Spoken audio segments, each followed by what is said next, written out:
It's your girl, the Grown Woman Gamer, coming back at you with another fire commentary. And today I want to talk a little bit about Antonio Brown. I've been following this story, even though I'm not really watching football. I was participating in the NFL boycott, but it's impossible not to see what's going on in the headlines since I watch a lot of sports journalism on TV with Stephen A. Smith, Shannon Sharp, and I watch Speak for Yourself. I watch all of those shows primarily for the basketball headlines, but right now they're just talking so much about Antonio Brown. And I wanted to give a woman's perspective or my perspective. The first thing that I want to say is that I 100% support any woman or man who has been a victim of sexual violence. And I and you and whoever's listening to this have no idea what occurred between these two people behind closed doors. So for me to say I believe 100% one way or the other is not fair. In some cases, I'm more willing to make that judgment just because there's so much evidence. I'll give you an example. The Sandusky case at Penn State. I believe that Sandusky committed egregious acts against multiple children, and that's my belief. I believe it is a fact. Since I wasn't there, obviously people might say that's my opinion, but I really actually believe that that occurred. And then there are other people who I won't name who it's just there's so much evidence against them that I believe that they are sexual predators and they deserve whatever they get. In the case of Antonio Brown, it's a little interesting because he has had previous incidents that included a loss of control and some of which included some level of violence or aggression. But this is the first time I personally have heard about someone accusing him of rape, sexual assault, and of the nature of the like the nature of the actions that this woman Brittany Taylor outlined in this federal case. And I'm taking a step back and kind of addressing his character a little bit. You know, I'm watching what's going on in the last several weeks because they're just talking about it nonstop. And I just have two thoughts or two lines of thought. The first line of thought is that after he got released or traded from the Steelers, he wanted to go to New England and he worked with people who were calculated in trying to get him to New England, even if it meant that he would have to lose a significant amount of money. A lot of people are talking about the fact that he lost $30 million, dollars, but one thing a friend of mine pointed out is that there is no way that the Raiders would have released him if they had to guarantee him 30 million. So he got out before they gave him that money to ensure that he could still go to New England and play with Tom Brady and Bill Belichick. So yes, he lost a lot of money, which a lot of people see as stupid. But on the other hand, perhaps he wanted to play for New England, and that meant more to him than whatever money he was going to be guaranteed. And maybe on the back end or behind closed doors or behind the scenes, they're ensuring that he'll make it back some way somehow, either through endorsements, etc. The other line of thought is that he's a clown. He says and does things that don't seem composed, thoughtful, and he just comes across in many cases as ignorant. I'm not saying that the man is stupid, but that's the way he comes across to me at times. he makes choices that are very entertaining. Whether you think his choices are dumb or not, we're all being entertained by him.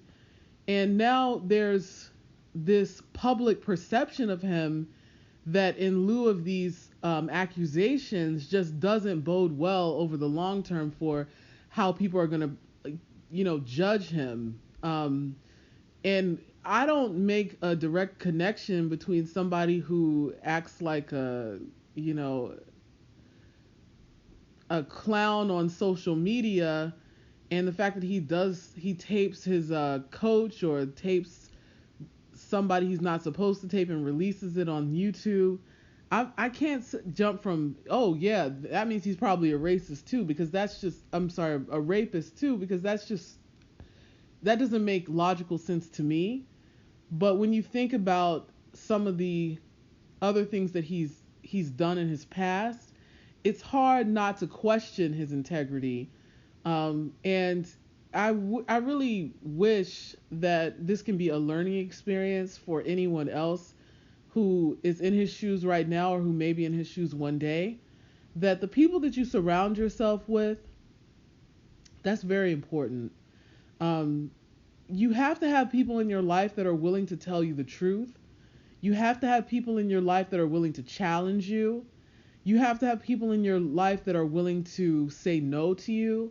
You have to have people in your life that are willing to put your best interest above their own. And no one in Antonio Brown's life, with maybe the exception of his grandmother, who may not have as much influence over him, it doesn't seem like he has those type of people around him. When you see the people around him, it appears that they're people who are benefiting in some way from his talent. They're getting something, either financially or politically or socially, from their association with him. And is never going to, that's never going to protect you from all the different ways in which folks are preying on you because you're so talented. He's a very good looking guy. He's got a lot of money. He's getting a lot of attention. And he's drinking his own Kool-Aid. And there's nobody around him to say, oh, that Kool-Aid you're drinking, it's actually piss. It's not Kool-Aid. That's piss. And you should probably stop drinking it. And then the second part is the humility. I know that professional athletes, and I have a professional athlete in my family, they're assholes, a lot of them. And not because they're bad people per se, but just because something about the personality type that can actually ascend to these high levels in athletics, it goes part and parcel with having like a certain confidence in yourself, a certain level of dedication. And there's this ego, and who could blame them? They're young, they're beautiful people 9 times out of 10. They have these perfect bodies. They have all these people who are constantly gassing, lighting their head, telling them everything that they want to hear. They've got anybody who they want to sleep with. I mean, they have so much constantly stroking their ego. And it takes a really strong and grounded person surrounded by other strong and grounded people to handle that with grace and dignity. And that doesn't mean not having ego. I think about people like LeBron James, or even Serena Williams, or even somebody like, I can use a more simple example, somebody like a Scottie Pippen. I'm not trying to say that these people have not had their moments where, they probably would go back and say, I probably should have done things a little differently. Everyone is human. We're all entitled to make mistakes. We all are entitled to have feelings that sometimes skew things and make us react in ways that we're not completely proud of. And throughout all of our lives, we all have those moments. But when you see a man like Antonio Brown have just one incident after another, after another, after another, more bad press, more bad press, more bad press, things that are just idiotic that make you question whether or not this guy's on drugs, if he has mental health issues. And it's not like these isolated incidents where he said or did something that was a little bit off color and you're like, he must have been having a bad day. You question his character and his integrity. And so when a woman comes up and she describes some of the things that this woman described in that court case or that court document, you do question whether or not it's true, because his former behavior makes you wonder if he's capable of behaving in that way. And then to add insult to injury, he sends these alleged emails, which were embarrassing because it doesn't seem like he can string a object and a verb and he can't put a sentence together. I'm not able to do so very well right now either, but I'm like, wow, he's is he 30 years old and he's not clear enough and not intelligent enough to know, number one, I probably shouldn't put any of this in writing. And somebody should have told him that the moment he signed that first check, or signed that first contract. You don't put stuff like this in writing. You're a professional athlete. We're living in the age of the internet. The last thing you want to do is give someone ammunition against you. If they have a time-stamped text or email, that's case closed right there. And he said some things to kind of corroborate her story, although a good defense lawyer will easily be able to kind of tear it apart and pick it apart and cast doubt, and that's pretty much all that they're going to have to do. But then if he has a jury trial, all the other things he's done will make it challenging for people to believe him. But I'm not, and I'm just going to conclude this by saying I'm not rooting for him. I really don't have a lot of respect for the way that he carries himself.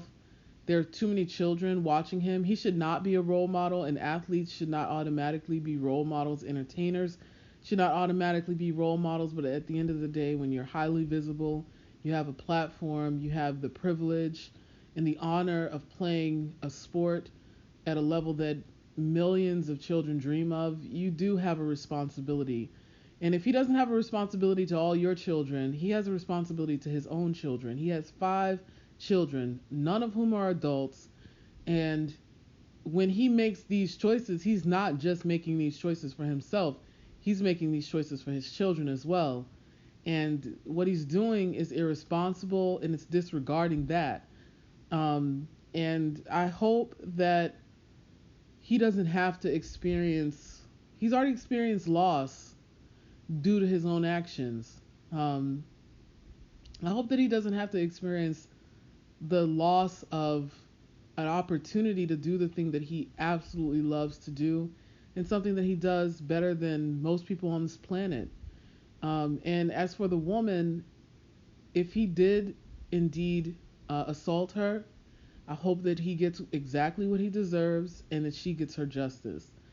So that's my take on it. I'm just throwing my 2 cents in there, and this is just my siren call to anybody who's listening, who is especially my brothers out there. We have to make choices that honor our royalty, honor the dignity of our ancestors. We have to do better. We absolutely have to do better.